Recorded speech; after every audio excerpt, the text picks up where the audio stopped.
The February snowflakes melted on my tongue, leaving only a ghost of taste. Not like fat, sweet December snowflakes, full of hope and new beginnings. Still, I smiled.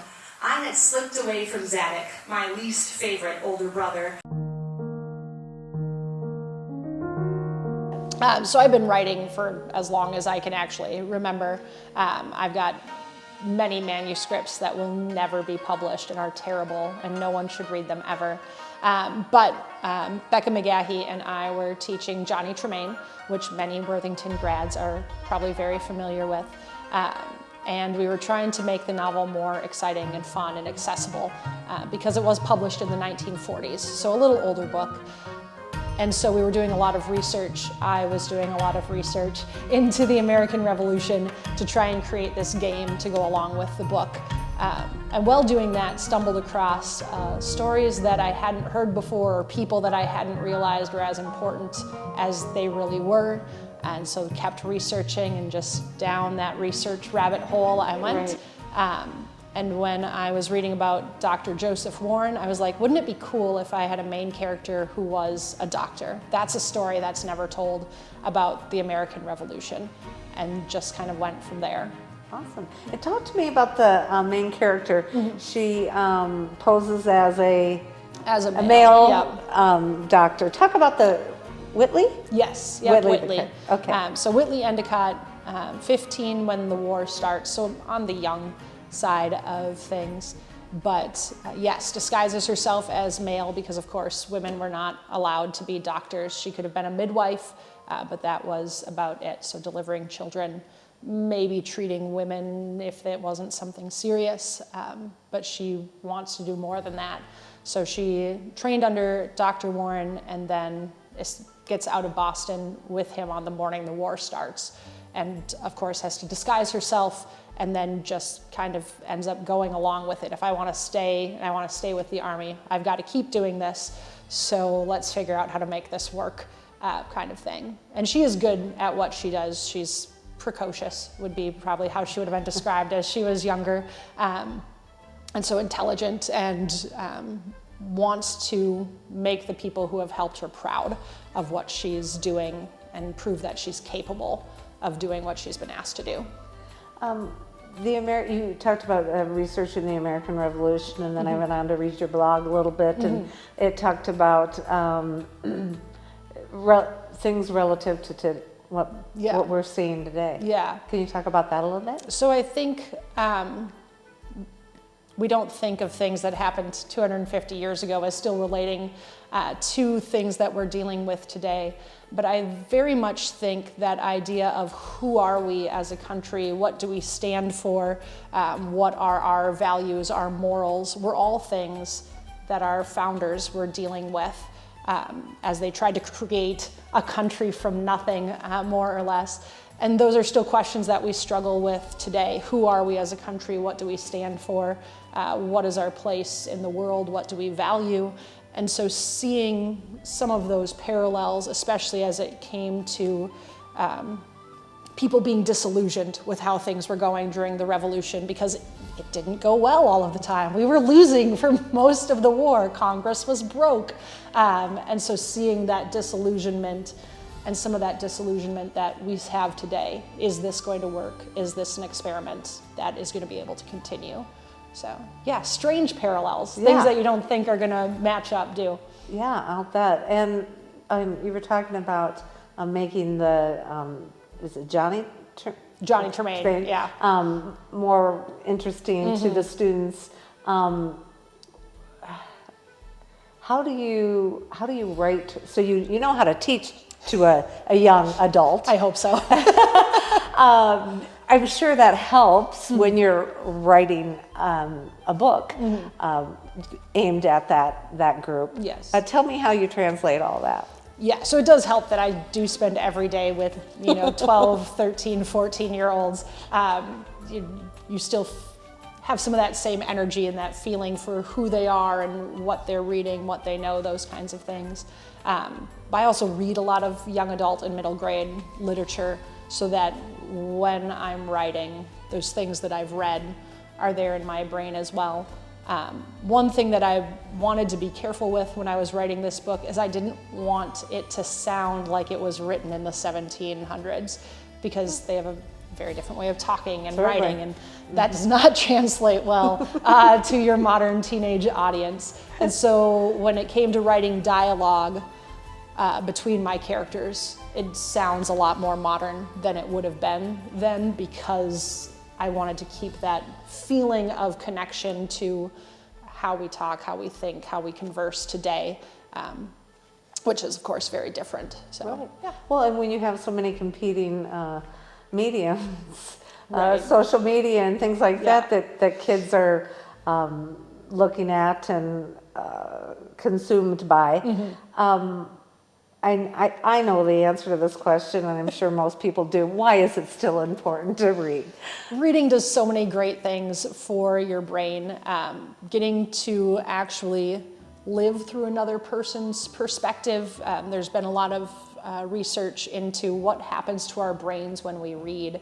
And there's been some studies about how if you read about a thing, the parts of your brain that would light up if you were actually doing that thing light up when you're reading about it.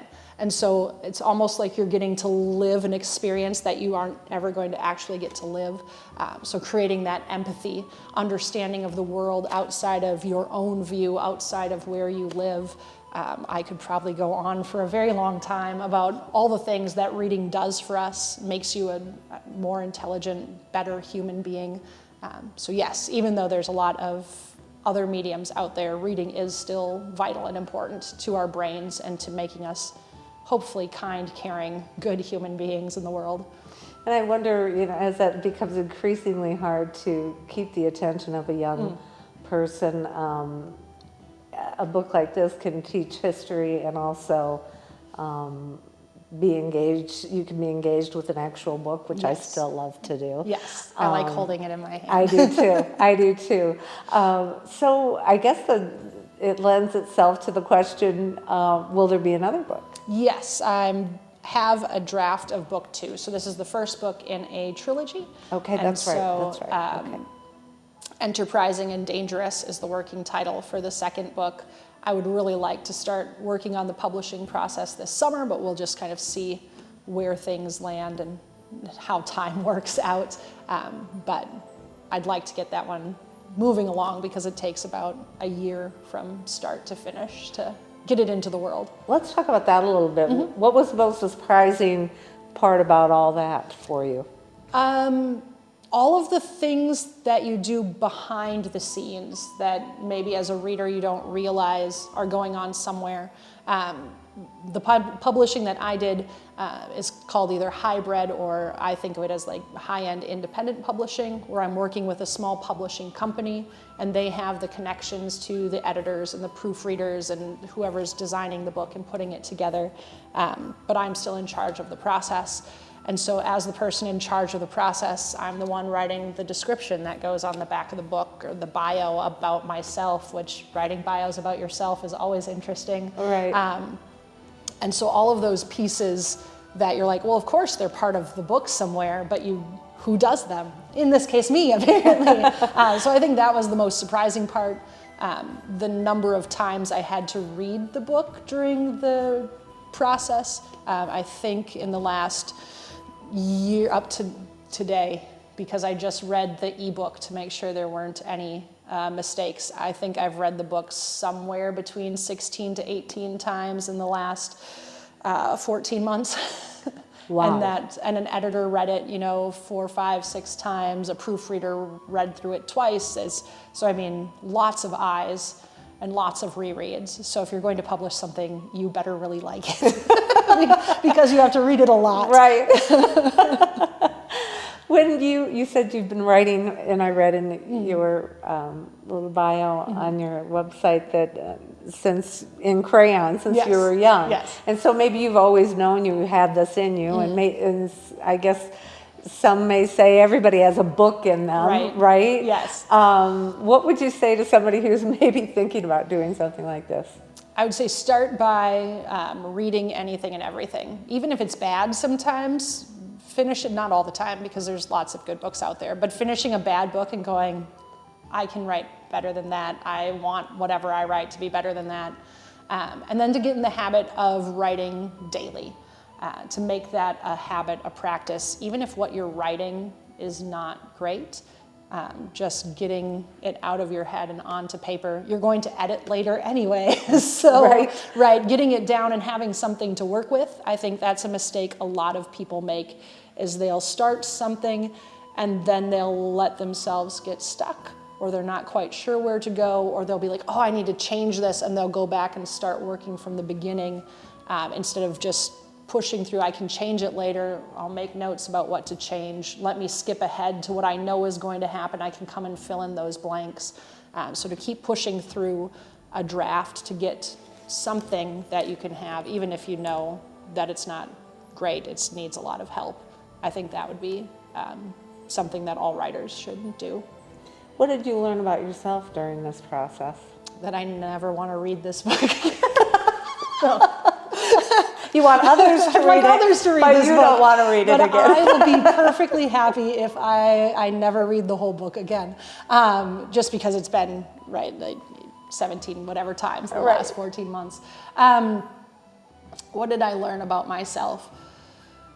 I am not always the most patient of people. I hate waiting, and I knew that before, but I really hate waiting when I'm not in control of the process. I like to have a this is when it's going to be done date, then the waiting can end and we can move on to something else. And that's not always the case, right? Things happen, emails get missed, lost, people are sick, I've got teaching that I've got to do, right? That changes when things are happening. And so that idea of not being in control and being okay with it is something we're still working on that. We're all works in progress. Exactly. So how does someone get a hold of the book?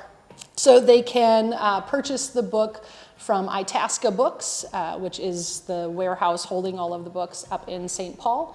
It can also be found online at Barnes & Noble or on Amazon.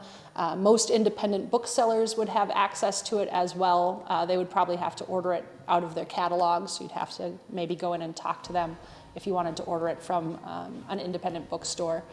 I have copies for people who are local and in the area as well. You can visit my website. I've got links to all the places. Okay. Well, thank you so much. Did we miss anything? I don't think so. Okay. Well, good luck with the book, and thanks so much for sitting down with us, Erin. Thank you.